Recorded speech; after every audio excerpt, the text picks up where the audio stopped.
আপনি এই দেশের দরিদ্র মা বোনদেরকে ভুলেন নাই, বলেছেন ফ্যামিলি কার্ড দিবেন। আমাদের বিরোধী পক্ষরা বলেছে রাখ তোর ফ্যামিলি কার্ড। এখন তারাই প্রতিযোগিতা করছে ফ্যামিলি কার্ড কবে দিবেন।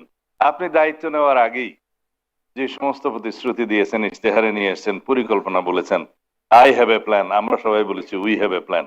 মাননীয় প্রধানমন্ত্রী, এখানে আমি বক্তব্য দেওয়ার কথা না, কিন্তু আমি গর্ববোধ করছি একজন শিক্ষকের সন্তান হিসেবে।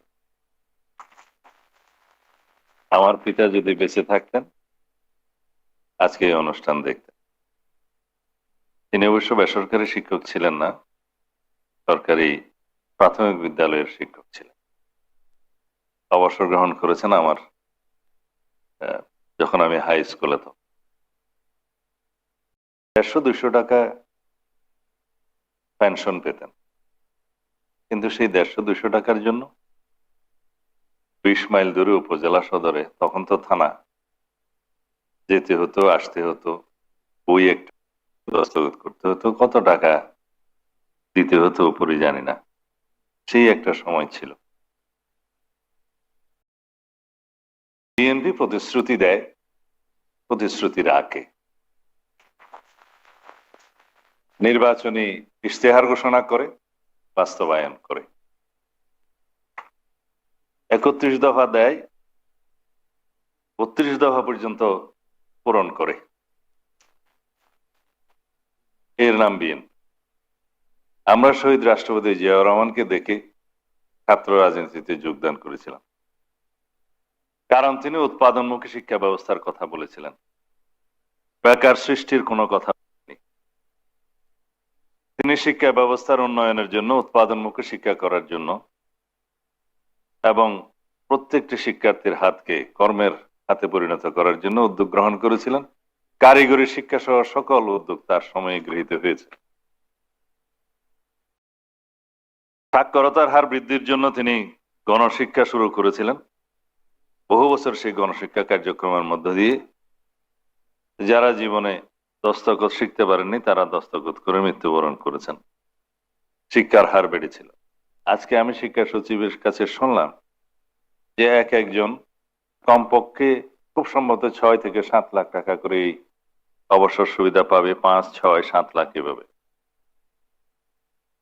এটা একজন দরিদ্র স্কুল শিক্ষকের জন্য, যিনি গ্রামে বসে আছেন, সেটা অনেক বেশি মাইনে রাখে। এবং বাড়িতে বসে ব্যাংক অ্যাকাউন্টে ইবাইস প্লাস প্লাসে ডিজিটালাইজ পদ্ধতিতে তার টাকা তার ব্যাংক অ্যাকাউন্টে ঢুকছে, 1 টাকাও কোথাও উৎকুচ দিতে হবে না। আপনি বাস্তবায়ন করেছেন।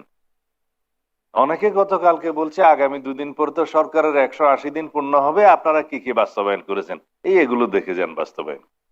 আমি আপনার প্রশংসা করতে চাই না, জাতি প্রশংসা করবে, কিন্তু আমি স্মরণ করিয়ে দিতে চাই, আপনি দায়িত্ব নেওয়ার আগেই যে সমস্ত প্রতিশ্রুতি দিয়েছেন, ইশতেহারে নিয়ে এসেছেন, পরিকল্পনা বলেছেন, আই হ্যাভ এ প্ল্যান, আমরা সবাই বলেছি উই হ্যাভ এ প্ল্যান।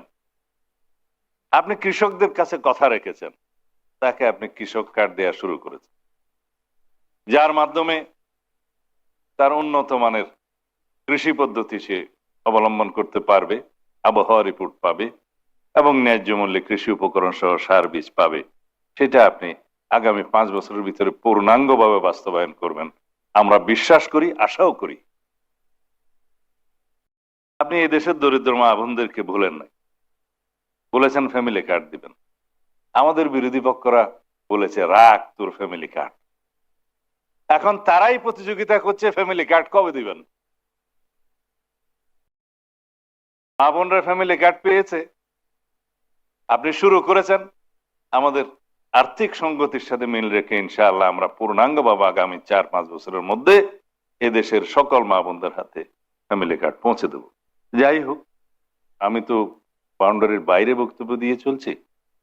আপনি এখন যে বক্তব্য দিচ্ছেন সারা দেশের শিক্ষক বৃন্দ অনলাইনে বসে আছে, তারা শুনবে। এখানে deputy commissioner, police super, DIG সহ সবাই, কমিশনার সহ সবাই বসে আছে আপনার বক্তব্য শোনার জন্য, এবং সারা দেশের সমস্ত শিক্ষক সমাজ বসে আছে আপনার বক্তব্য শোনার জন্য। আশা করি তাদের মধ্যে আপনি নতুন আশার সঞ্চার করবেন, জাতিকে জাগরুক করবেন।